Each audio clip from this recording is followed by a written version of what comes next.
voalohany teny aloha dia misaotran'Andriamanitra lehibe tsika nanome antsika n'izao fotoana izao mba ahafahantsika mianakavy mifamory eto amin'ity toeram-piasantsika ity ary indrindra ampiseho ny firaisantsika fo, ny firaisantsika saina ary indrindra ny fahatsapantsika fa mivoikava tokoa mahitratra ka natokantsika hanaovana an'izao téléthon na nadikan'ny teo hoe fitiatsiba rehetra ho an'ireo havantsika tsabona satria be dia be tokoa ny rozajanahary izay nitranga tatoato teto amin'ity firenena ity.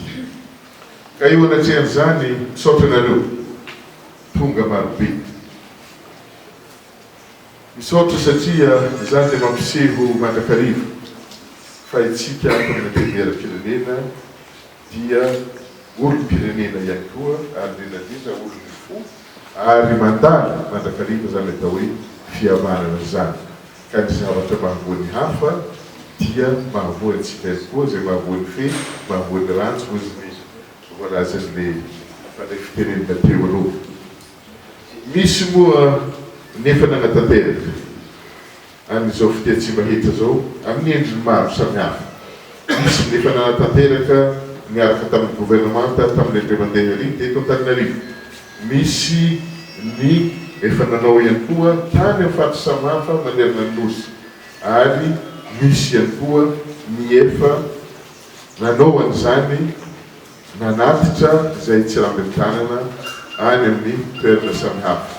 Ka ity androany ity dia natokantsika eto amin'ny antenimieram-pirenena mba ho antsika manokana ary entanina araka izany itsika rehetra izay ato eo misy an'ilay fiombona amin'ny antenimieram-pirenena, eo amin'ny misy solombavam-bahoaka ao, misy mpiara-miasa ary misy ihany koa entanina araka izany na dia tsy mpiara-miasa ato, ireo mpiara-miombonatoka ato amin'ny antenimieram-pirenena ihany koa dia entanina daholo tsika mianakavy mba handray anjara amin'izany mba hoentitsika mampiseho ny fitiavana sy ny firaisan-kina amin'ireo havantsika rehetra.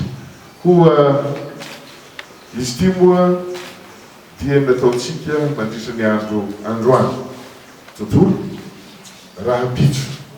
Tontolo dia amin'ny alakamisy no atelo miaraka any amin'ny BNGRC izay rehetra voavorintsika eto dia anjaranjareo zany no manenjara azy araky ny izay tokony ho izy.